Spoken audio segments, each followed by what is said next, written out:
जैसे अभी ये जो है ये MTB है, ठीक है। इसमें टायर फैट टायर आता है, ठीक है। और ये व्हील साइज अलग अलग आते हैं डिपेंड ऑन टेरेन।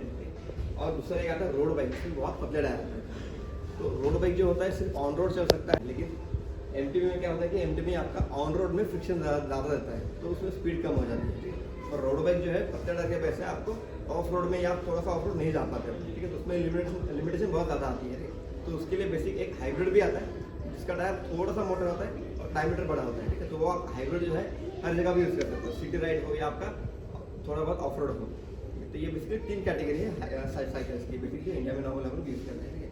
उसके बाद हम लोग अगर देखेंगे तो स्पेयर पार्ट्स के पास देखेंगे तो ये इसके पार्ट्स हैं।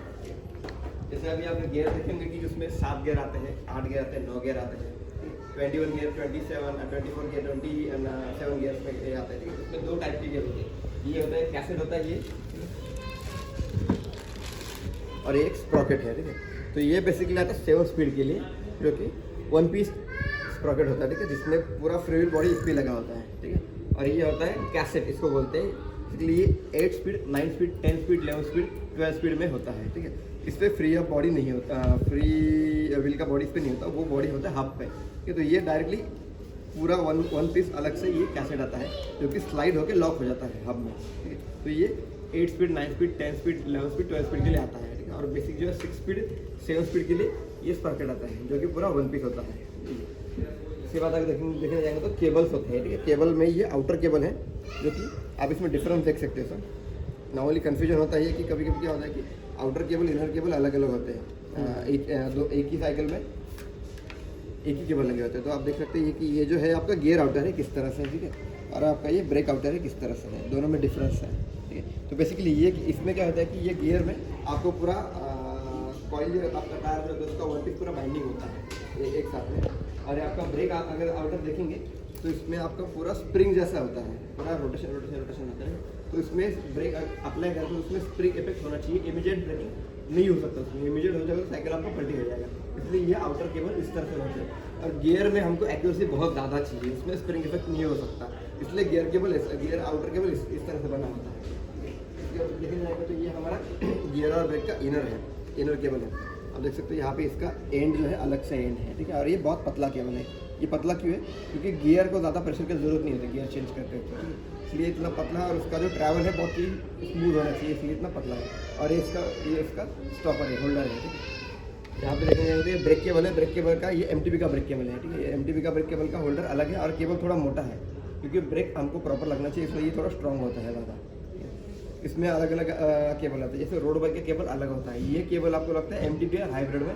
रोड बाइक में अलग केबल आता है, कि आपने देखा होगा रोड बाइक के शिफ्टर भी अलग होता है, रोड बाइक में अलग से केबल आता है। तो ये जाड़ होता है या फिर पतला होता है रोडीज में? ये लेंथ वाइज सेम ही होता है, हाँ। खाली इसका होल्डर जो होता है वो अलग होता है। तो ये सब होल्डर पे डिपेंड है जो MTB का देख रहे हो तो इस तरह से होल्डर है, लाइक ए ड्रम, ठीक है। रोड बाइक का होल्डर जो होता है ऑलमोस्ट इस तरह से होता है, थोड़ा सा मोटा होता है। ओके, दैट्स इट, डिफरेंस, ठीक है। अभी आप कैसेट में देखने जाएंगे तो ये 2 तरह के कैसेट है इसमें हमारे पास। बट ये कैसेट 8-9 गियर के लिए होता है, राइट? 6 तक ये स्प्रॉकेट होता है, 6 और 7 के लिए हाँ स्प्रॉकेट होता है, बरोबर। ठीक है। उसके बाद 8 स्पीड, 9 स्पीड, 10 स्पीड, 11 स्पीड और 12 स्पीड बरोबर के लिए कैसेट होता है। कैसेट होता है, उसमें भी अलग अलग कैटेगरी रहती है। जैसे भी ये जो है ये 10 स्पीड का कैसेट है, लेकिन उसका टीथ रेशियो अलग है। टीथ रेशियो अलग है, टीथ रेशियो आप देख सकते हो यहाँ पे 11/28 का रेशियो है। 11/28 लोवेस्ट गियर जो है वो 28 टीथ का है, और हाईएस्ट गियर जो है वो 11 टीथ का है। 11 टीथ का है। यहाँ वही MTB में देखने जाए तो आपको लोवेस्ट गियर 32 टीथ का है, और हाईएस्ट जो है वो 12 टीथ का है। दोनों MTB के ही है ना? नहीं, ये रोड बाइक का है, बाइक। ये MTB और हाइब्रिड का है, ओके, ठीक है। उसके बाद हम देखेंगे डीरेलर। डीरेलर में क्या डिफरेंस होता है? जैसे अभी ये डीरेलर है, डीरेलर जो होता है पीछे में लगता है, जो आपके चेन को डीरेल करता है, चेन को मूव करता है, ठीक है। ये एक डीरेलर है आपका, जो कि MTB में और हाइब्रिड में लगता है।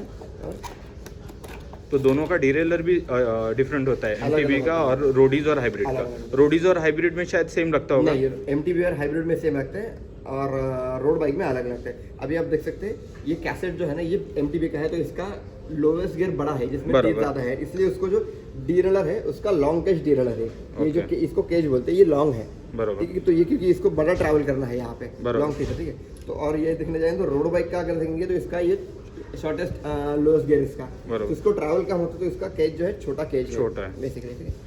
तो ये दो अलग अलग तरह के डीरेलर होते हैं।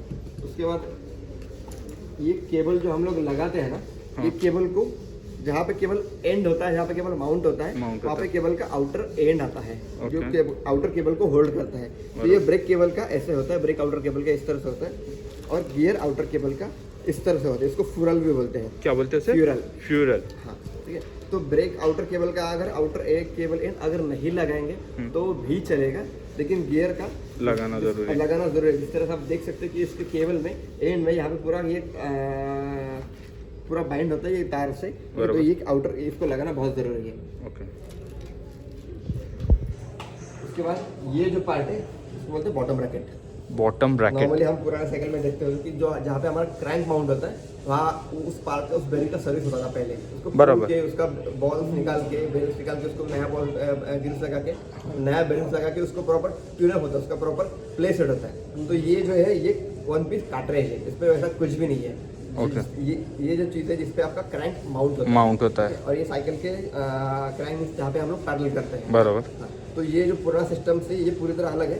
ये वन पीस काट रहे हैं, इसको ना तो सर्विस होता है ना तो ये रिपेयर होता है, ये पूरा डायरेक्ट रिप्लेस होता है। सो मेरे साइकिल का वही चेंज हुआ है क्या? यही चेंज हुआ है। एग्जैक्टली क्या हुआ था लेकिन उससे वो? ये जो अभी ये बेरिंग्स है ना, हाँ। तो इसमें ये बेरिंग से एक टाइम के बाद ये वेयर हो जाता है, तो उसमें प्ले आ जाता है। ओके। कि तो ये पूरा हिलने लगता है। ओके, तो मेरा वाला हिल रहा था। हाँ, तो वो हिल रहा था, तो उसको टाइम के बाद बदली करना पड़ता है। तो ये पार्ट पूरा रिप्लेस हो गया है।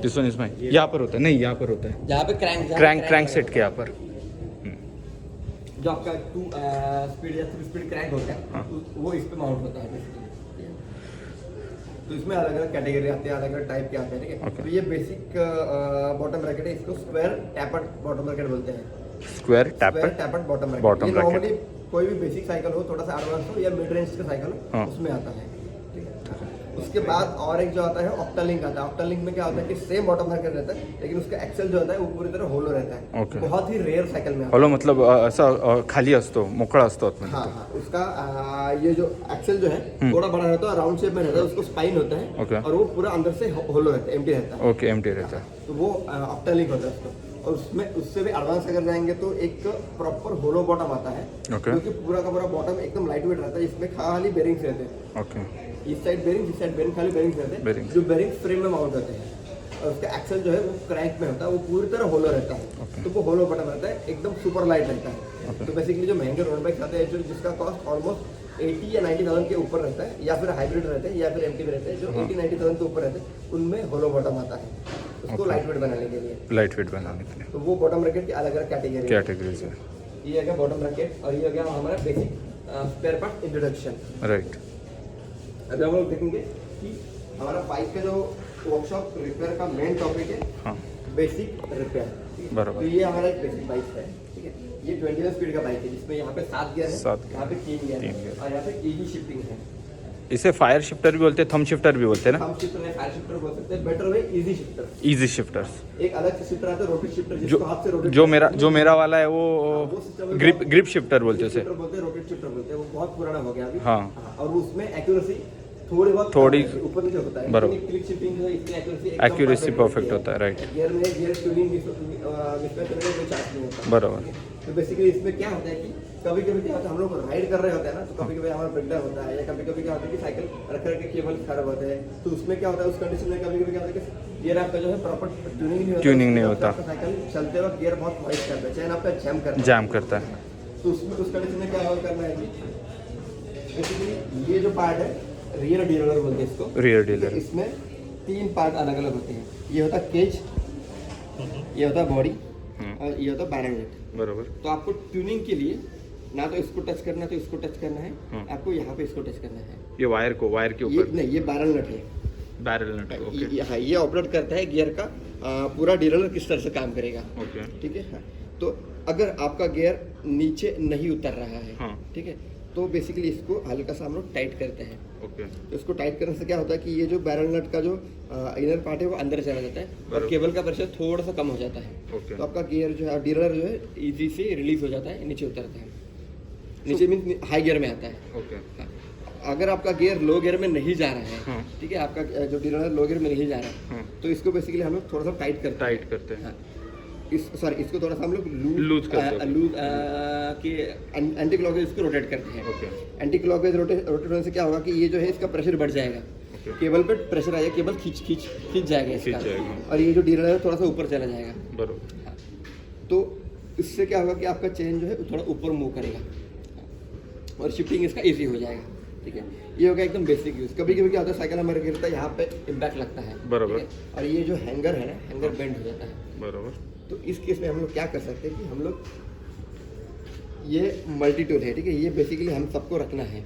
मैंने ले लिया। हाँ, ये बेसिकली हम सबको रखना है क्योंकि ये इमरजेंसी में बहुत काम आता है। इसमें 5 mm का एलन होता है, 4 mm का, 6 mm का एलन होता है, और स्क्रू ड्राइवर प्लस माइनस होते हैं। ठीक है, बरोबर। तो बेसिकली अगर ये आपका हैंगर बेंड हो जाए तो उसमें हमको क्या करना है कि ये 5 mm का एलन जो है इसमें आपको एंगेज करना है। ठीक है, और उसको हल्के से प्रेशर से उसको ऊपर खींचना है, ऊपर खींचना है। एकदम लाइट प्रेशर से धीरे धीरे करना है। अदरवाइज हैंगर टूट गया तो आपको प्रॉपर हैंगर नया लगाना ठीक है, और आपको साइकिल वही भी पूरा ब्रेकडाउन हो जाएगा। ब्रेकडाउन हो जाएगा। तो अगर ऐसे कुछ होता है, आपका कभी साइकिल गिरती है, कुछ होता है, हैंगर बेंड होता है, तो इसको हल्के से आपका जो 5 mm का आयरन की है इसको धीरे धीरे अप करना है, लिफ्ट करना है इतना कि आपका हैंगर जो है पीछे की व्हील से अगर देखेंगे तो हैंगर आपका फ्रेम में अलाइन होना चाहिए। अलाइन होना चाहिए, ना तो बाहर ना तो अंदर। ठीक। अगर ये हो जाने के बाद फिर से आपको ट्यूनिंग करना है। ठीक है, अगर कभी क्या होता है कि आपका हैंगर अलाइन हो गया फिर भी आपका ट्यूनिंग नहीं हो रहा है, तो उस केस में आपको क्या करना है, आपका गियर जो है पूरी तरह हाई पे करना है। ओके। ठीक है, उसके बाद आपको सेम अगेन 5 mm या 4 mm हालांकि मतलब 7/3 पे करना है। हाँ 7/3 पे करना है, ओके। या फिर 7/1 पे करेंगे तो भी बेटर है। तो भी 7/1 पे बेटर रहेगा। नॉर्मली क्या होता है कि 1 जो है यहाँ पे छोटा गियर है, छोटा गियर, हाँ। और यहाँ पे 7 जो है गियर हाईएस्ट, वो टीथ कम होने की वजह से छोटा है। छोटा है। उस पर रखेंगे तो आपका चेन का पूरा प्रेशर निकल जाता है। जाता है। आप बहुत इजीली इसको ट्यून कर सकते हैं। ऐसा हो रहा है जिसमें क्या करना है आपको, ये 5 mm क्या लेते थे इसको आपको ओपन करना है। ओके, ये ओपन हो जाएगा, ठीक है, ये आपका केबल निकल केबल गया। निकल गया। केबल निकलने के बाद इसको प्रॉपर टाइट करना है बराबर। पूरी तरह। ठीक है, ये आपका एंड में गया। ये एंड में जाने के बाद आपको हार्डली 1 या 2 रोटेशन उसको लूज करना है। ये लूज करने के बाद केबल को पूरी तरह से खींच लेना हाथ से, ठीक है, जितना हो सके उतना। एक बार फिर से कंफर्म करना कि यहाँ पे आपका जो गियर का शिफ्टर है ये 7 नंबर पर ही है, बराबर। ठीक है, या फिर 8 या 9 जो भी आपका जितना भी गियर आपका रहेगा। ओके, ये हो गया, तो इसको केबल को फिर से एंगेज करना है यहाँ पे प्रॉपर्ली। ये केबल आपका एंगेज हो गया, ठीक है, फिर से इसको हमको लॉक कर देना है। ये लॉक हो गया, ठीक है। अब इसको क्या करना है हमको, ये जो बैरल नट है इसको हार्डली 1 या 1.5 रोटेशन लूज करना है, तो केबल का जो प्रेशर है वो प्रॉपर हो जाए। ठीक है, अभी हम लोग गियर चेक करना है। अभी हमारा गियर ठीक से काम कर रहा है, ट्यूनिंग भी प्रॉपर है, सारे गियर प्रॉपरली ऑपरेट हो रहे हैं।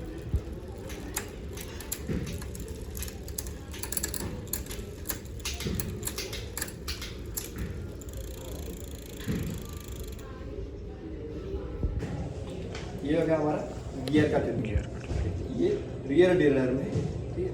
अगर कभी कभी क्या होता है कि फ्रंट डिलर का ट्यूनिंग कभी कभी मिसमैच होता है, ताकि हम लोग साइकिल कभी कभी सर्विस नहीं होता या फिर गिर गया होता है, या फिर कोई कभी कभी क्या होता है कि साइकिल नीचे रखा होता है, कोई बच्चा आके जबरदस्ती चेंज करता है, तो उसके इसमें क्या होता है कभी कभी है ना डिलर हल्का सा बेंड हो जाता है, ठीक। तो उसमें क्या करना है हमको कि सेट आयरन की 5 mm का या 4 mm का आयरन की जो भी साइकिल के पार्ट में लगा होगा उसको लेना है हमको। ये फ्रंट डिलर जो है उसका यहाँ पे माउंट जहाँ पे होता है, यहाँ पे 5 mm का एक बोल्ट रहता है, ठीक है। यहाँ पे ये 5 mm को बोल्ट रहता है, यहाँ पे देख सकते हैं,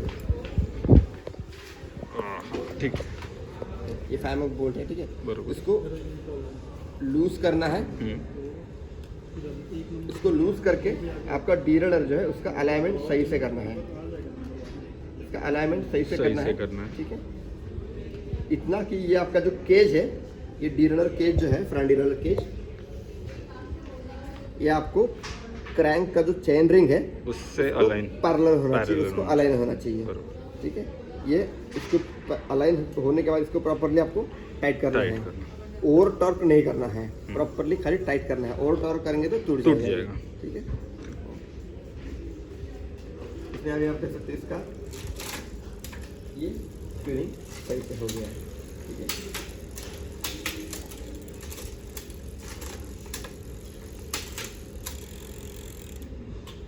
ये जो पार्ट है, ये पार्ट में कभी नॉर्मल इशू आता नहीं है। इसमें तभी बहुत ही वर्स्ट कंडीशन में इशू आएगा कि जब आपने साइकिल सर्विस ही नहीं किया है काफ़ी टाइम तक, साइकिल काफी टाइम सर्विस ही नहीं किया, या फिर आपका कुछ ब्रेकडाउन हो गया और आपने साइकिल वैसे ही रखा है, या फिर आप उसको गियर आपको ट्यूनिंग सही से नहीं आ रहा, उसको आप उसको वैसे ही यूज़ कर रहे हैं, तो उसी केस में इसमें प्रॉब्लम आ सकता है। ये आपका गियर का front dealer and rear dealer, ये इसका ट्यूनिंग हो गया है। इसमें आपको कोई क्वेरी है? जैसे मेरा वाला फर्स्ट पे नहीं जा रहा था, हाँ, तो उसके लिए क्या करना था? अभी इसमें और एक पार्ट आता है जो कि आपको उसको नहीं छेड़ना है। इन केस अगर उसमें कुछ प्रॉब्लम है तो ही मैं आपको बता रहा हूँ कि उसमें क्या कर सकते हैं उस चीज़ के लिए। इसको बोलते हैं लिमिट स्क्रू। लिमिट स्क्रू होता है जो होता है यहाँ पे पीछे होता है डिरेलर के, रियर डिरेलर में, और फ्रंट डिरेलर में यहाँ पे ऊपर होता है। I was coming to that point because मेरे साइकिल में भी वो स्क्रू ही ज़्यादातर टाइट होता है। तो ये किस चीज़ के लिए होता है कि आपका चेन जो है ना, यहाँ पे लोवेस्ट 1 नंबर जो गियर है उससे नीचे नहीं गिरना चाहिए। उसके लिए एल स्क्रू होता है, यहाँ पे एल लिखा होता है, और यहाँ पे हाई जो कि हाईएस्ट गियर है उसके नीचे नहीं गिरना चाहिए। उसके लिए ये हाई एच लिखा होता है, यहाँ पे इसको हाईएस्ट गियर को कंट्रोल करती है। बरोबर, तो ये बेसिकली लिमिट स्क्रू है, ये लिमिट स्क्रू जो कि चेन को उसके लिमिट में रखते हैं। बरोबर, ना तो फर्स्ट गियर से वो नीचे गिरने देते, आगे जाने देते, ना तो टॉप गियर से नीचे आने देते हैं। ठीक है, सेम केस में आपको फ्रंट डिरेलर में भी होता है, जिसमें आपको एल और एच लिखा होता है, क्योंकि आपका चेन जो है 1 नंबर से नीचे नहीं उतरने देते, और यहाँ पे हाई स्पीड में 3 नंबर से बाहर नहीं आने देते। ठीक है, तो इसका सेटिंग जो होता है, ये सेटिंग को आप ना ही छेड़े तो बेटर है। बेटर आपका जो भी टेक्नीशियन रहेगा या अपनी साइकिल में जो एक्सपीरियंस है उसे सेट करके लेना है पहले ही, बराबर, जब आप सर्विस कराते हो। तो ये कभी इसका ट्यूनिंग कभी हिलता नहीं है नॉर्मली। अगर साइकिल जैसे बताया कि साइकिल गिर जाए, साइकिल गिर रहा है और ये बेंड हो रहा है यहाँ पे, ठीक है, तो जैसे आप हैंगर अलाइन करेंगे ना, हाँ, तो प्रॉपर अपने सेटिंग में आ जाएगा, सेटिंग में आ जाएगा। तो आपको यहाँ से गिरेगा नहीं। अगर फिर भी आपको लग रहा है, डाउट लग रहा है, तो उसमें क्या करना है, या कभी कभार आपका हैंगर बेंड हो जाता है, ठीक है, आपने उसे सीधा किया, लेकिन फिर आपको डाउट लग रहा है कि इसके आगे चेन नीचे गिर सकता है, तो उसके इसमें क्या करना है, चेन को आपको धीरे धीरे, बहुत धीरे धीरे 1 नंबर पे लेना है, एकदम आराम से लेना है। जैसे अभी आपका 1 नंबर पे चेन आ गया, फिर आपको हाथ से चेक करना है इसको प्रेस करके कि ये आगे गिर रहा है कि नहीं गिर रहा है। एकदम आराम से प्रेस करना है, व्हील आराम से घुमाना है। बहुत स्पीड में घुमाओगे तो चेन जाके अटक जाएगा। बहुत ही लाइटली घुमाना है, उसको चेक करना है। कहने का मतलब क्या होगा कि आगे पीछे पीछे, हाँ, इसके बीच में अटकता है कभी कभी चेन, पता है आपको? नहीं अभी तक नहीं पता आपको। ठीक है, ये आपका ये लो लिमिट स्क्रू है। ठीक है, हमने इसको लूज कर लिया। ये बहुत बेसिक यूज़ के लिए मतलब प्रॉपर। ये आपका लो लिमिट स्क्रू है, इसको हमने थोड़ा सा लूज कर लिया। ठीक है, ये गया वहाँ पे अटक रहा है, बराबर। हाँ, तो ये वहाँ पे नहीं जाना चाहिए, इसलिए ये लिमिट स्क्रू होता है। तो उसको बेसिकली इतना टाइट होना है कि ये 1 नंबर पे आराम से जाए, लेकिन चेन उससे आगे गिरना नहीं चाहिए। इसको ज़्यादा टाइट करोगे तो आपका गियर जो है इसके ऊपर चढ़ेगा ही नहीं, 1 नंबर पे जाएगा ही नहीं। ठीक है, तो अब ये बेसिकली इसका ट्यूनिंग प्रॉपर। बट ये उसका डेफिनेशन कौन डिसाइड, मतलब हाँ आपने जैसे बोला कि वो जिन्हें टेक्नीशियन को ही पता है, हाँ, गलती से अगर हाथ लग गया तो फिर क्या करना है? नहीं, नॉर्मली हाथ लगता है, अगर स्क्रूड्राइवर से कुछ छेड़छाड़ करोगे तो ही हाथ लगेगा उसको, अगर अदरवाइज नहीं होगा। ठीक है, आप स्क्रूड्राइवर लगे इसको टच करोगे, इसको घुमाओगे तो ही कुछ होगा, तो ही। अदरवाइज में कुछ होगा नहीं। नहीं, अगर गिर जाता है या फिर बेंड हो जाता है, उस चक्कर में कभी कभार I tell you my experience, because मैं चीज़ों को अपने लेवल पे खोल के देखता हूँ। बहुत बार चीज़ें बनती भी और बिगड़ती भी। इन दैट सिनेरियो मुझे टेक्नीशियन के पास ही आना है फिर, 100%। क्योंकि मैंने बहुत बार मेरी साइकिल, खुद की साइकिल ओपन की है, and I was lucky enough to like उसे फिर से ठीक से रखूँ। इस केस में मैं आपको एक रेकमेंड करूंगा कि अगर आपको साइकिल पे जानना है, एक्सपीरियंस करना है या फिर एक्सपेरिमेंट करना है, हाँ, तो किसी स्पेशलिस्ट के गाइडेंस में करें। हाँ, तो वो गलती है क्योंकि हम लोग ऐसे गाइडेंस में करें, ताकि अगर उसमें कुछ प्रॉब्लम आ जाए तो वो वहाँ पे बंदा रहेगा, आपको गाइड कर सकते हैं। क्या नहीं है। तो ये होगा आपका बेसिक हाँ गियर ट्यूनिंग ब्रेक डालना है, उसको अप्लाई कर सकते हैं। अभी कभी कभी क्या होता है कि ब्रेक में कभी प्रॉब्लम होती है। तो बेसिकली क्या होता है कि ब्रेक जो होता है ना, ब्रेक में दो तरह के ब्रेक होते हैं, आपको बता दें। एक होता है रिम ब्रेक, एक होता है डिस्क ब्रेक। डिस्क ब्रेक का ट्यूनिंग जो होता है पूरी तरह अलग होता है, ठीक है। तो उसके लिए नॉर्मल डिस्क ब्रेक क्यों यूज करते हैं, क्योंकि डिस्क ब्रेक में बहुत ही रेयर केस में प्रॉब्लम आते हैं। तब आएगा जब आपका ब्रेक पैड बहुत पूरी तरह वॉर्न आउट हो जाता है, पूरी तरह घिस जाता है आपका ब्रेक पैड, तब उसमें प्रॉब्लम आ सकते हैं। या फिर उसका ट्यूनिंग ठीक से हुआ ही, साइकिल ठीक से असेंबल नहीं हुआ है, बरोबर, उस केस में प्रॉब्लम आ सकता है। अदरवाइज साइकिल प्रॉपर ठीक से असेंबल हुआ है और ब्रेक पैड आपका सही है, तो उसमें प्रॉब्लम नहीं आएंगे कभी। रिम ब्रेक ये जो है, रिम ब्रेक में प्रॉब्लम आ सकता है। बेसिकली क्या प्रॉब्लम होता है कि कभी कभी क्या होता है कि आपका रिम ब्रेक का जो कैलिपर है ना, ये वन साइड मूव करता है खाली, एक ही उसमें मूवमेंट होता है, एक का ही मूवमेंट होता है, एक का मूवमेंट होता नहीं है। तो उस केस में क्या करना है, हम इसका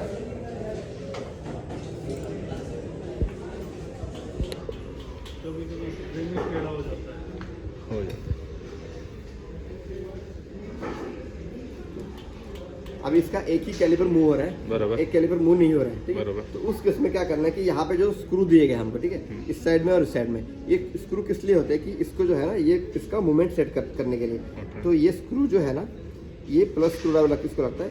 और अभी ये कैलिपर जो है हमारा राइट साइड का जो कैलिपर है वो मूव नहीं हो रहा है, बाहर नहीं बाहर नहीं आ रहा है, ठीक है। तो उसमें क्या करना है हमको कि ये जो स्क्रू है इसको थोड़ा सा एक दो रोटेशन टाइट करना है, ठीक है, उतना कि ये इसका मूवमेंट चालू हो जाए। हो गया मूवमेंट चालू इसका प्रॉपर, ठीक है। हाँ, दोनों तो हाँ, कभी कभी ऐसा होता है तो उसमें ये इसको मूव करना है, बट इसको ये इतना सेट करना है। रोटेट करना है कि ये थोड़ा सा अलग हो जाए इससे। हाँ, कि आपका व्हील जो है ये मूव करें, फ्रीली मूव करें। हाँ, फ्री होना चाहिए। और व्हील फ्री का मतलब क्या है कि अभी ब्रेक छोड़ रहे हो, व्हील घूम रहा है, तो आपका व्हील फ्री है, ठीक है। आपका व्हील घूम रहा है लेकिन आप ब्रेक मार रहे हो, छोड़ रहे हो, तो व्हील आपका उधर ही रहना है, तो व्हील फ्री नहीं है, ठीक है। अभी इसको हम घुमा रहे हैं, ब्रेक मार के छोड़ रहे हैं, व्हील आपका घूम रहा है, तो ये प्रॉपर फ्री है। बराबर, ये होगा आपका रिम ब्रेक। इसमें ज़्यादा कुछ जानने ऐसा है नहीं, इसको बेसिकली स्क्रूज के साथ छेड़छाड़ नहीं करना है कभी। अगर क्या इसको छेड़छाड़ करोगे तो वो उसका ट्यूनिंग पूरी तरह खराब होता है, फिर आपको नॉर्मल होगा नहीं, ठीक है। इनके सब इमरजेंसी कभी ऐसा हो रहा है तो उसको कर सकते हैं। दूसरी बात, रिम ब्रेक और डिस्क ब्रेक में डिफरेंस क्या होता है कि डिस्क ब्रेक नॉर्मली अच्छे क्यों बोले जाते हैं, क्योंकि रिम ब्रेक में क्या होता है कभी कभी ये तो होता है कि बारिश में ये बहुत जल्दी घिस जाते हैं, ठीक है। इसका मेंटेनेंस थोड़ा ज़्यादा होता है क्योंकि ये 6-8 महीने में घिस जाते हैं, इसके ब्रेक पैड जो है, ब्रेक शूज जो है। तो और नॉर्मली बारिश में क्या होता है कि बारिश में इसमें मिट्टी फंस जाती है, तो उसका वेयर आउट ज़्यादा होता है, रिम भी इसका बहुत जल्दी डैमेज हो जाता है। या फिर कभी कभी हम लोग जा रहे हैं रोड में या फिर टूर पे जा रहे हैं, फिर कोई राइड पे जा रहे हैं और आपका व्हील बेंड हो जाता है, ठीक है। अगर व्हील बेंड हो गया तो आपका व्हील का वॉबलिंग जो हो रहा है ना, वो सर्टन एक जगह पे आके रुक जाता है, रुक जाएगा वो।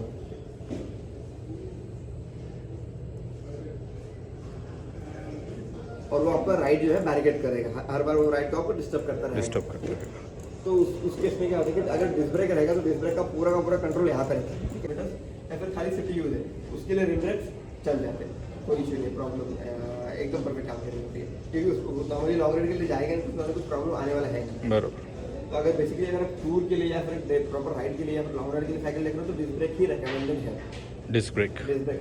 और डिस्क ब्रेक जो है तो और प्रॉपर ऑफ रोडिंग के लिए भी डिस्क ब्रेक ही, ऑफ रोड के लिए डिस्क ब्रेक ही चाहिए, इससे काम नहीं चलेगा। इससे ये ब्रेक उतना कंट्रोल नहीं देगा। बराबर, प्रॉपर ऑफ रोड करना तो रिम ब्रेक उतना प्रॉपर कंट्रोल नहीं देते, बराबर, ठीक है। रिम ब्रेक में क्या होता है कभी ऑफ रोड रहते हैं, ऑफ रोड में बहुत ज़्यादा मिट्टी होता है, ठीक है, कीचड़ होता है, बराबर, कीचड़ नहीं हो तो मिट्टी होती है, तो मिट्टी इसलिए रिम में लग जाता है, आपका स्लिप हो जाता है, थोड़ा सा ये हो जाता है, प्रॉपर ब्रेकिंग नहीं रहेगा। थोड़ा सा वो हाइड्रोलिक ब्रेक्स के बारे में बताइए ना। डिस्क ब्रेक अगर बात करें तो डिस्क ब्रेक में दो कैटेगरी होती है, एक होता है मैकेनिकल डिस्क ब्रेक और एक होता है हाइड्रोलिक डिस्क ब्रेक। मैकेनिकल में होता है कि उसका ब्रेक पूरी तरह केबल से ऑपरेट होता है, और हाइड्रोलिक जो होता है जिसमें आपका पूरी तरह हाइड्रोलिक ऑयल से ऑपरेट होता है, ऑयल से। तो दोनों में डिफरेंस यही है कि ऑयल ब्रेक जो है, हाइड्रोलिक ब्रेक जो है, उसको सर्विस करना नहीं पड़ता। ओके, उसका ऑयल रिप्लेस होता है 1 या 1.5 साल में एक बार, ओके, डिपेंड ऑन यूज, क्या यूज है उसका, ओके। और मैकेनिकल ब्रेक में होता है कि अगर केबल जो है उसका ओपन रहता है, उसका ट्रैवल कम करने के लिए, बेसिकली जैसे आप यहाँ पे देख सकते हैं ये केबल ओपन रखा है यहाँ। बराबर, ये ओपन क्यों रखा है क्योंकि इसका ट्रैवल कम करना है, ट्रैवल कम करना है। तो ट्रैवल कम करने के लिए जैसे केबल ओपन होता है तो उसका एक डिसएडवांटेज भी है कि केबल कभी कभी रस्ट होता है, रस्ट हो जाता है। तो अगर मैकेनिकल डिस्क ब्रेक होगा और आपका केबल रस्ट रहेगा तो प्रॉपर्टी काम नहीं करेगा, ठीक है। उसको प्रॉपर सर्विस करेंगे तो ही काम करेगा। मैकेनिकल डिस्क ब्रेक हाइड्रोलिक है, उसमें आपका तो वो उसमें ये सब प्रॉब्लम नहीं है। आपका ब्रेकिंग स्मूथ ही रहेगा, एक्यूरेट रहेगा, सॉफ्ट रहेगा। सो विच वन इज़ बेटर, अपना डिस्क ब्रेक या हाइड्रोलिक? डिपेंड ऑन यूज़, क्या यूज़ है आपका। Head off roading? Off roading के लिए हाइड्रोलिक ही बेस्ट है। हाइड्रोलिक बेस्ट है। क्यों? क्योंकि केबल जो है सेम रस्टिंग का प्रॉब्लम हो सकता है, अगर उसको प्रॉपर मेंटेन रखते हो तो कोई इश्यू नहीं है। लेकिन अगर आप टूरिंग पे जा रहे हो, अगर आप लॉन्ग टूर कर रहे हो, ठीक है, तो लॉन्ग टूर के लिए आपको मैकेनिकल डिस्क ब्रेक ही रिकमेंडेड है। क्यों? क्योंकि ये केबल है, ये केबल आपको इजीली कहीं पे भी अवेलेबल हो जाएगा अगर उसमें कुछ प्रॉब्लम आता है। हाइड्रोलिक डिस्क में क्या होता है कि अगर आप टूर पे हो कहीं पे, ठीक है, आप ऑफ द सिटी के कोई बाहर जा रहे हैं, ठीक है, 100 किलोमीटर 200 किलोमीटर जा रहे हैं, ठीक है, उसमें गलती से साइकिल आपका गिर जाए और ये आपका आउटर केबल जो है ये कहीं से बेंड हो जाए, ठीक है, तो या और ऑयल यहाँ से लीक हो जाएगा, तो उसके लिए कुछ खत्म। नहीं कर सकते। वो जगह पे आपको उसका कोई भी सोर्स, कुछ भी रिपेयरिंग नहीं मिलेगा। ओके। ठीक है, तो मैकेनिकल केबल रिकमेंडेड क्यों है? क्योंकि ये जो केबल है आउटर केबल और ये जो इनर केबल है, ये बेसिकली कहीं भी मिल जाता है, अवेलेबल है। अवेलेबल रहेगा। भले लो क्वालिटी तो लो क्वालिटी, लेकिन वो एटलीस्ट वो टाइम निकल जाएगा, आपका साइकिल राइडर को छोड़ना नहीं पड़ेगा। बराबर। तो मैकेनिकल डिस्क ब्रेक के भी अपने अलग फायदे हैं, इसके हाइड्रोलिक डिस्क ब्रेक है। बराबर। तो बस दोनों ही रिकमेंडेड है। डिस्क ब्रेक्स होते हैं वो भी डिस्क को ही ग्रैब करके वहाँ साइकिल में। जो एंड पार्ट है, कैलिपर है ना, दोनों का काम एक ही है। जैसे कैलिपर होता है, दोनों का काम रोटर को लॉक करना है। लॉक करना है। ठीक है, बस फर्क इतना है कि ये जो है केबल पुल करता है, उसका लीवर खुलता है और रोटर को लॉक करता है। हाइड्रोलिक जो ब्रेक होता है उसमें यहाँ से हम लोग लीवर प्रेस करते हैं, उसके अंदर पिस्टन होता है जो ऑयल को पुश करता है। यहाँ से कैलिपर में पिस्टन होता है जो कार को पुश करता है और रोटर लॉक होता है। मैकेनिज्म वही है दोनों में। ये वाले ब्रेक्स आप कितने फ्रीक्वेंसी से चेंज करेंगे? रिम ब्रेक रहेगा तो रिम ब्रेक आपको 6-8 महीने में चेंज करना है, अगर उतना वेयर है तो, अगर रेगुलर राइडर हो तो। डिपेंड, अगर उसमें भी रोड बाइक का अलग कैटेगरी रहते हैं, रोड बाइक के ब्रेक पैड अलग रहते हैं, तो उसका यूज़ अलग होता है, उसका टाइम पीरियड चेंजिंग का वो अलग होता है। अगर कोई राइडर है जो स्प्रिंट में साइकिल चला रहे हैं, फास्ट साइकिल चला रहे हैं, उसका ब्रेकिंग बहुत ज़्यादा होता है, वो बहुत ज़्यादा इम्पैक्ट से साइकिल रोकना पड़ता है, तो वो पैड का वेयर बहुत ज़्यादा होता है, तो बहुत कम फ्रिक्वेंसी, बहुत कम टाइम में चेंज करना पड़ता है उसका। अगर कोई नॉर्मल राइडर है जो बहुत एवरेज स्पीड से चला रहे हैं, 80-20 की स्पीड से जा रहे हैं एवरेज स्पीड में, और बहुत मतलब हफ्ते में 2-3 बार साइकिल चला रहे हैं, कम डिस्टेंस चला रहे हैं, उसका ब्रेकिंग भी उतना होगा नहीं, और स्लो स्पीड में चला रहे हैं तो वो उतना इम्पैक्ट भी नहीं होगा, उसका ब्रेक का जो वेयरिंग का जो फ्रिक्वेंसी है बहुत कम रहेगा, कम इसमें वेयर होगा, तो वो लंबे टाइम तक चलेगा। ठीक है, लेकिन इसके लिए रिकमेंडेड है 6 से 8 महीना, ठीक है, उसके बाद इसको चेंज करना है, क्योंकि नॉर्मल का सही रबर है, ठीक है, रबर जो है लाइव मटेरियल है, तो एक टाइम के बाद है ना स्टिफ हो जाता है, ठीक है, और उसका जो स्टिकीनेस है या फिर जो सॉफ्टनेस है वो निकल जाता है, तो बाद में वो प्रॉपर ब्रेकिंग देता नहीं है। तो मैक्स 9 महीने 10 महीने एक साल के बाद अगर यूज़ मतलब उतना वेयर नहीं भी हो रहा है उसको रिप्लेस करना है, क्योंकि उसके बाद प्रॉपर ब्रेकिंग देगा नहीं। तो ये हो गया ब्रेक और गियर का। तो हम लोग देखेंगे कि कभी कभी क्या होता है कि हम गिर जाते हैं, साइकिल के हैंडल टेढ़े हो जाते हैं, ठीक है, नॉर्मल होता है, तो उसके इसमें क्या करना है हमको कि हमारे पास जो मल्टीटूल है यहाँ पर, इसमें 5 mm का एलिंग की टूल है, एलिंग की रेंज है, ठीक है, वो उससे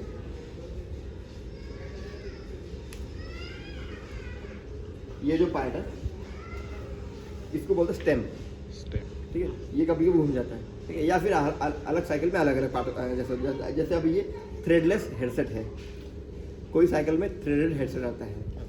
थ्रेडेड में क्या होता है कि ये स्टेम नहीं होता, उसमें डायरेक्ट वन पीस एक स्टेम होता है जिसके ऊपर 6 mm का अलग के बोल्ट रहता है, 6 mm के बोल्ट से उसको लूज करके उसको घुमा सकते हो, या फिर थ्रेडलेस हेडसेट रहेगा तो इस तरह से स्टेम आता है, ठीक है, इसको 5 mm के 2 अलग की बोल्ट रहते हैं, ठीक है, तो उसको क्या करना है हमको, इसको अलग के बोल्ट से इसको लूज करना है दोनों को, ठीक है, इसको हल्का सा लूज करना है, ठीक है, हैंडल बार को अलाइन करना है व्हील से, बाद में इसको हल्का सा टाइट करना है, हल्का सा मतलब हाफ रोटेशन टाइट करना है, ठीक है, ब्रेक मार के फ्रंट ब्रेक अप्लाई करके देखना है कि व्हील में और यहाँ पे प्ले आ रहा है कि नहीं आ रहा है, ठीक है, इसको ओवर टाइट भी प्ले बोल रहे मतलब क्या, जरा समझाएंगे? प्ले नॉर्मली क्या होता है कि क्योंकि उस दिन मैं आया तो मेरा हैंडल बार ऐसा टेढ़ा था, हाँ, मैंने खुद वो ऊपर ठीक किया, हाँ कर। मैंने खुद किया, बट ये प्ले जो बोल रहे हैं वो मैं समझा नहीं, बिकॉज मुझे पता है कि अभी इसमें 3 बोल्ट है, ठीक है, ये 5 mm का 2 बोल्ट है, 2 बोल्ट है, यहाँ पे एक 5 mm का एक है, ठीक है, तो ये जो बोल्ट है ना बेसिकली इसको होल्ड करने के लिए है प्रॉपर से, ओके, ठीक है, और ये जो बोल्ट है ना इसको टाइट नहीं होता, ये बोल्ट ये हल्का हल्का टाइट होता है, ताकि ये जो बेरिंग्स है ना, ये कौन सेट लगा है ना, बेरिंग का प्ले सेट करने के लिए है, ओके, ठीक है, तो ये इतना टाइट करना है जिसमें ये बेयरिंग अपने सीट पे प्रॉपरली बैठ सके। प्रॉपरली बैठ हाँ, तो इसको थोड़ा लूज रखेंगे तो ब्रेक मारेंगे तो ये इसमें प्ले रहेगा, ये हिलता रहेगा, यहाँ से ये लॉकिंग करेगा, ठीक है। और इसको ओवर टाइट करेंगे तो ये पूरा जाम होकर चलेगा, तो ये ठीक से मूव नहीं करेगा। तो बेसिकली ये जो 5mm का बोल्ट होता है ना, ये हल्का सा टाइट करना है ताकि जितना उसका प्ले सेट हो सके, ठीक है। तो ये हाँ टाइट कर इतना करना है कि इसमें प्ले नहीं आ रहा है, उतना हमको देखना है कि ये हल्का सा टाइट करके इसको हिला के देखना है, ऐसे प्ले नहीं है तो इसको बाद में प्रॉपर टाइट कर देना है, ठीक है। तो ये हो गया हेडसेट का सेट।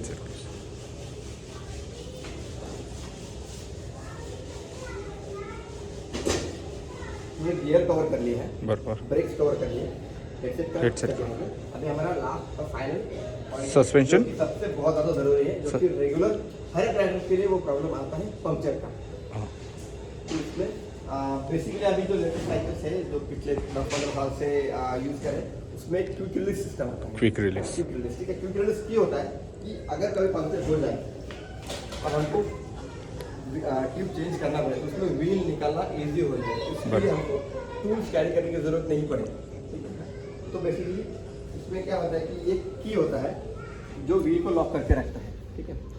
तो अगर हमको व्हील खोलना है तो रिम ब्रेक में क्या करना है कि बेसिकली ये इस तरह हमारा रिम ब्रेक है,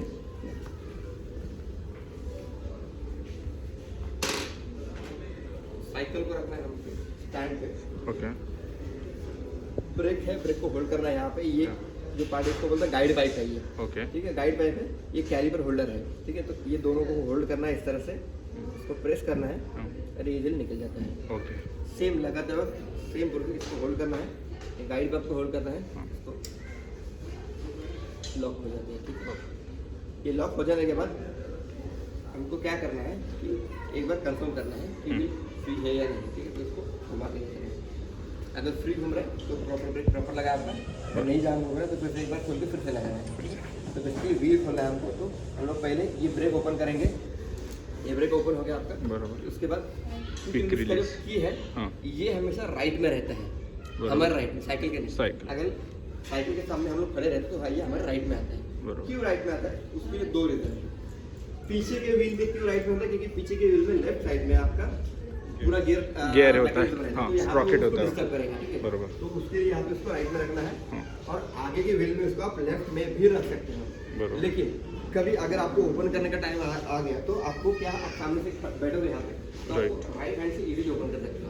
नॉर्मली बेसिकली ह्यूमन नेचर जो होता है उसके हिसाब से हम लोग राइट हैंड से काम करते हैं, तो राइट हैंड से इजीली ओपन कर सकते हैं। लेफ्ट हैंड में रहेगा तो यहाँ पे इतना हम लोग प्रॉपर ऑपरेट नहीं कर पाएंगे, तो इसको राइट में ही रखना है, ठीक है।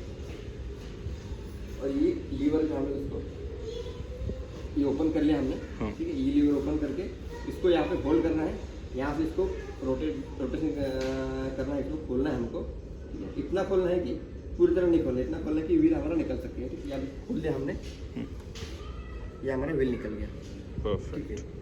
फिर से लगाना है इसको, तो सेम इसको एंगेज करना है इसमें, ठीक है। व्हील लगाते समय हमको क्या करना है कि अगर कोई साथ में है हमारे तो उसको बोलना है कि साइकिल होल्ड करें, क्योंकि व्हील लगाते समय साइकिल हमारा पूरा ग्राउंड से पैरेलल स्टैंड पे नहीं, स्टैंड पे रखेंगे तो व्हील टेढ़ा लगेगा, हाँ। अगर कोई साथ में नहीं है तो स्टैंड पे रख के एक क्विक रिलीज की जो है उसको एंगेज करो। एंगेज करते समय हमको क्या करना है कि इसको प्रॉपर होल्ड करना है, यहाँ से टाइट करना है। वहाँ पर एलन की भी यूज़ कर सकते हैं क्या वो साइड पे? नहीं, यहाँ पे एलन के लिए कोई फर्क नहीं है। तो सेम चीज़ अपना जो ये है ना क्विक रिलीज अपना जो सीट होता है ना सैडल के लिए, वहाँ पर शायद एलन की लिए स्पेस है अलग, इसमें दिखाता हूँ। तो इसमें क्या करना है, अभी ये हो गया हमारा, ठीक है। तो इसको लॉक कर देना है, बरोबर। ये लॉक किया, इतना लॉक कि ये प्रॉपर इजीली खुल सके, बरोबर। और एकदम लूज भी नहीं रखना है, नहीं तो टाइट भी नहीं रखना है, ठीक है। इसको प्रॉपर इतना कि ये व्हील को होल्ड कर सके और ये प्रॉपर हो सके। क्विक रिलीज ऐसे बना होता है कि अगर ये जो आपका है ना, अभी ये लूज है ना, तो भी आपका व्हील नहीं निकलेगा, ओके। लेकिन सेफ्टी के लिए इसको प्रॉपर आपको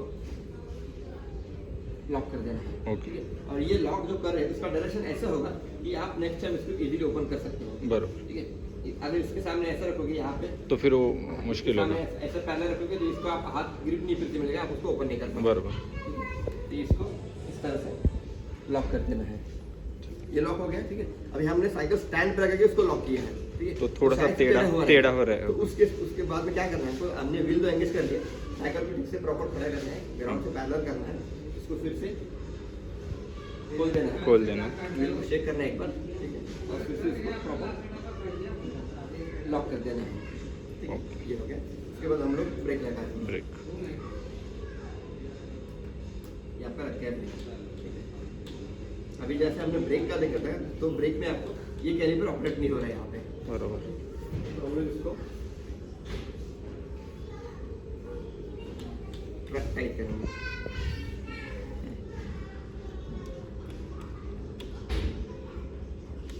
अब ये दोनों कैलिपर प्रॉपर्ली ऑपरेट हो रहे हैं। प्रॉपरली ऑपरेट हो रहे हैं। Yes. ये हमने व्हील निकालना कैसे वो देख लिया, ठीक है। बराबर। अभी हम लोग देखेंगे कि अगर पंक्चर होता है तो पंक्चर में क्या करना है। तो पंक्चर में हमने व्हील निकाल लिया है,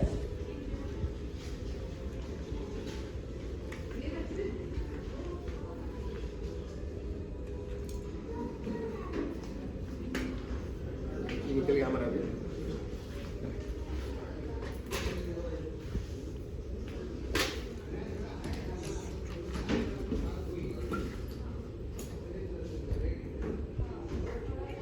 जब हम नॉर्मली पंक्चर हो जाता है हमारा, तो उसमें क्या करना है कि अगर हम लोग कहीं भी बाहर हाईवे पे हैं,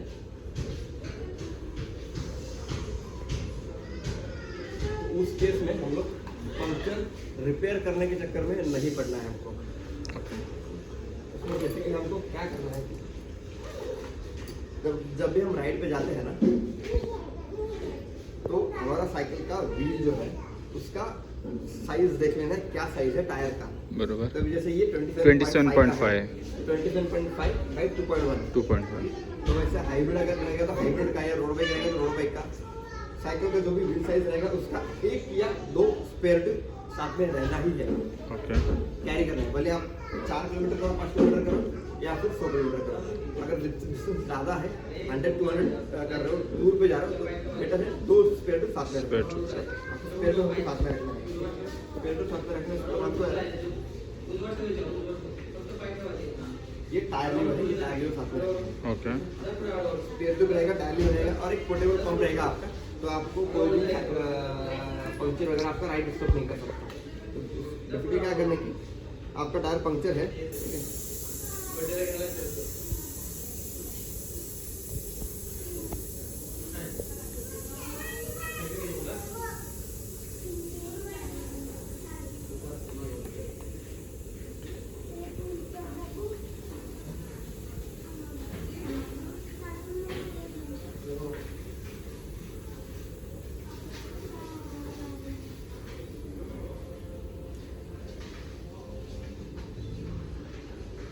ये हो गया हमारा टायर फ्लैट हो गया। तो ट्यूब को हमको निकाल, अगर ये ऐसा टूल नहीं होगा तो फिर किसी चीज़ से वो प्रेस अगर- करके आओ। बहुत ज़्यादा इमरजेंसी में अगर आप टूल कैरी नहीं कर रहे हो, हाँ। एक मैं आपको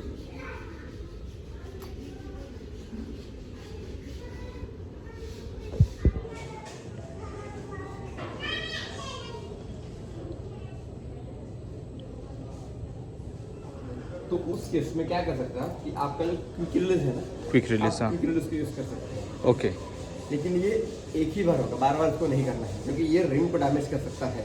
Okay. तो जो ये टूल टायर लीवर जो है स्पेसिफिकली उस तरह से डिज़ाइन किए गए कि आपको टायर को और आपको रिम को डैमेज ना करें, बराबर। ठीक है। तो अगर आपके पास बिल्कुल ऑप्शन नहीं है, तो ये आपको क्विक रिलीज यूज़ करना है। इसको आप टायर लीवर की तरह इस तरह से यूज़ कर सकते हो टायर निकालने के लिए। निकालने के लिए, ठीक है। वो भी इतना ईजी नहीं है इससे, क्योंकि ये टायर लीवर जो है उस तरह से डिज़ाइन किया गया है डिज़ाइन किया गया है। निकालने के लिए। तो इसमें क्या करना है, कि टायर ट्यूब हमको निकाल लेना है, ठीक है।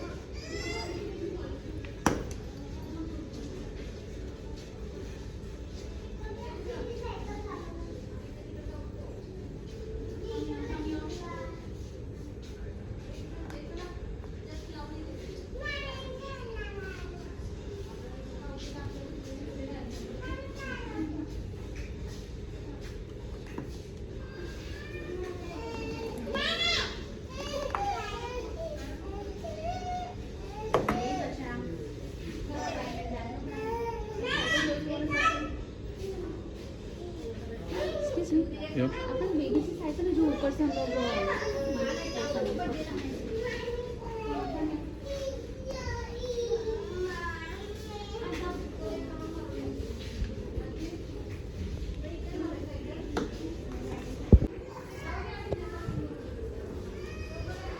ट्यूब बाहर निकल गया हमारा।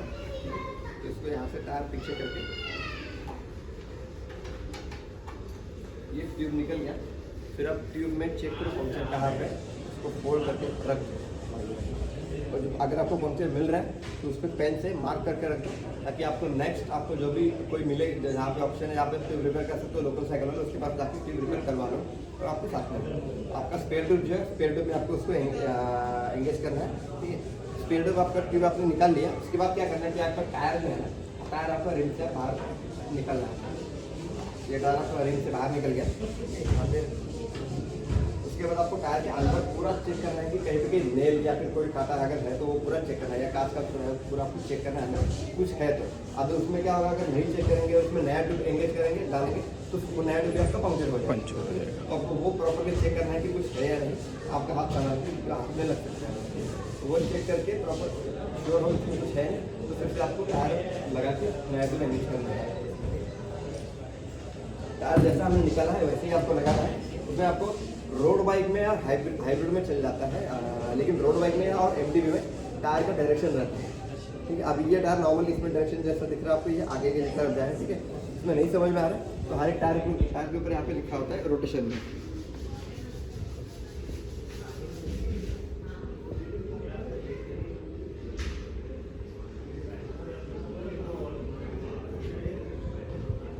अब इसमें नहीं लिखा, लेकिन इसमें आपको दिख रहा है यहाँ पे आगे जाए। ठीक है, अदरवाइज हर एक टायर पे लिखा होता है कि रोटेशन फॉरवर्ड करके, तो जहाँ पे फॉरवर्ड लिखा होता है तो उसी तरह से आपको टायर डालना है। उधर एरो या कुछ बना हुआ है? एरो बना होता है कि फॉरवर्ड करके ये होगा। अब इसको रोड बाइक में तो कोई ज़्यादा हाँ, लेकिन रोड बाइक के टायर पे लिखा होता है फॉरवर्ड करके। ठीक है, तो उसको प्रॉपर एंगेज करना है आपको। एंगेज करते समय एक चीज़ आपको ध्यान में रखना है कि आपका टायर पे अगर कुछ मार्क है ना तो उसको देखना। आपको अगर टायर पे कुछ मार्क है तो वो मार्क आप वॉल की तरफ रखेंगे ना, तो नेक्स्ट टाइम क्या होगा, नेक्स्ट टाइम आपको पंक्चर होगा ना तो आपको निकालेंगे ना तो आपको ट्यूब पे ढूंढना नहीं पड़ेगा कि कहाँ पंक्चर हुआ है। अगर आपने अभी सपोज आपका यहाँ पे वॉल है, ठीक है, और यहाँ पे आपका टायर का कुछ मार्क आपने रखा कि ये जो प्रिंट नहीं हो रहा यहाँ पर है, और आपको यहाँ पर बाहर दिख रहा है कि यहाँ से हवा निकल रहा है, तो आपको क्या करना है कि ट्यूब निकाल के सीधा वहाँ पर चेक करना है। तो ट्यूब को ढूंढना नहीं पड़ेगा आपको कुछ खास पंक्चर हुआ है।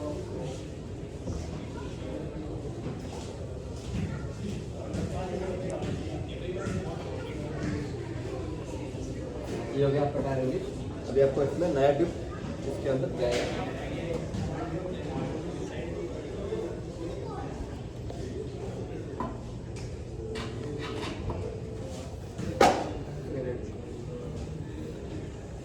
ये एमटीबी है, तो एमटीबी का टायर बड़ा है तो ये बहुत इजीली जा रहा है। लेकिन अगर वहीं पर रोड बाइक है या फिर हाइब्रिड है तो वो थोड़ा सा टाइट टायर रहता है, तो थोड़ा सा मुश्किल हो जाएगा आपको इसमें इंसर्ट करने के लिए। तो इसके लिए आप बेटर ये रहेगा कि आपको जो भी टाइम रहेगा आप घर पर रहोगे तो आपका साइकिल का टायर या ट्यूब आप एक बार कुछ एक्सचेंज करके देख लीजिए तो बेटर रहेगा।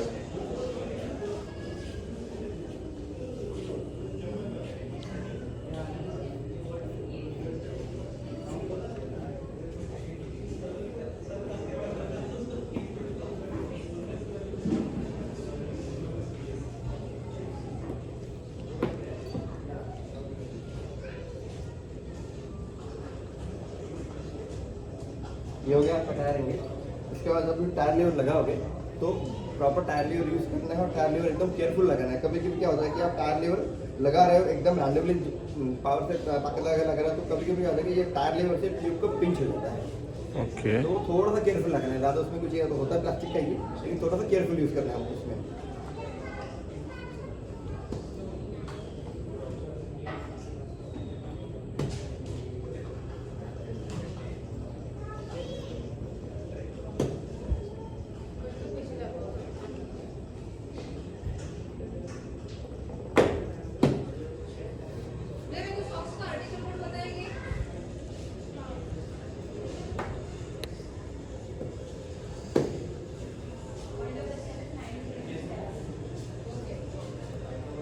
ये हमारा टायर प्रॉपर हो गया। जब भी हम लोग एयर फिल करते हैं ना स्पेशली रोड बाइक में, तो कभी कभी क्या होता है कि रोड बाइक का जो ये जो रिम है ना, हुक ट्रिम हो जिसको, टायर का जो हुक रहता है ना वो थोड़ा सा छोटा रहता है। ठीक है, तो जब हवा भरते हैं तो कभी कभी क्या होता है कि कोई ना एक साइड से टायर का बीडिंग जो होता है ना बाहर निकल आता है। ठीक है। तो उस केस में क्या होता है कि जब भी ना ज़्यादा प्रेशर करे तो ट्यूब यहाँ से पूरा बाहर निकल सकता है। तो वो हमको ध्यान देना, थोड़ा सा हवा भरेंगे तो प्रॉपर चेक करना है यहाँ पे टायर का बीडिंग और ये रिंग का हुक पार्ट है ना, ये हमको चेक करना है। आधा हवा भर देने के बाद उसको चेक करना है। जैसे कि हम लोग फ्लोर रूम से हवा भरते हैं ना, तो उसके इसमें हवा बहुत फास्ट है, तो उसमें चेक करना है हमको कि प्रॉपर कैसे होगा। हवा भरते समय हमको हर एक टायर का एक प्रॉपर PSI रहता है जो कि टायर के ऊपर मेंशन रहता है, ठीक है। जैसे इसमें यहाँ पे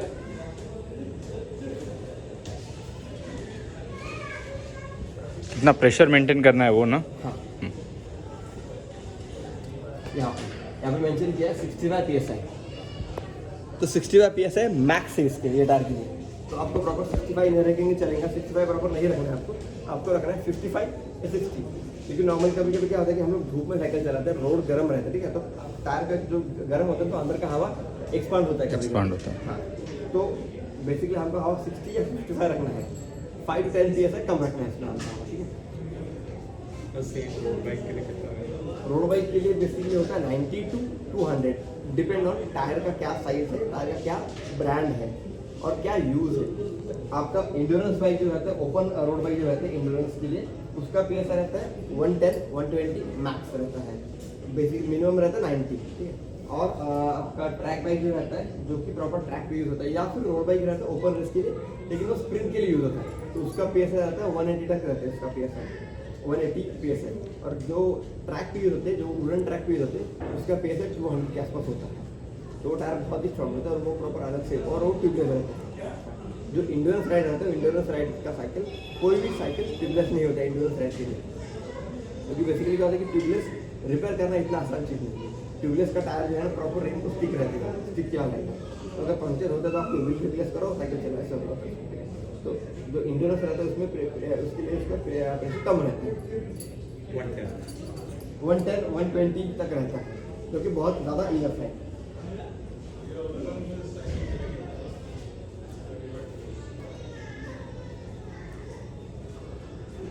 या क्या फर्क पड़ेगा अगर मैं उससे कम चलाऊं? अगर 80 पे ही चला रहा हूं 80 पे चला रहा तो उसमें क्या होगा कि पंक्चर बहुत, अगर कुछ नहीं लाता तो बहुत जल्दी पंक्चर होगा, वो हो जाएगा उससे। और एक टाइम के बाद है ना टायर का लाइफ कम हो जाएगा, तो क्रैश जल्दी आ जाएगा। तो ये बेसिकली हमने जो वर्कशॉप में पॉइंट मेंशन किए, तो पॉइंट हमें पूरी कवर करके आप देख लो एक बार इसको, ऑब्जर्व कर लो क्या आपको क्वेरी है। और अगर मेरे पास में टायर वो नहीं है, ट्यूब नहीं है, अगर मेरे पास में पैचेस है जैसे पंक्चर रिपेयर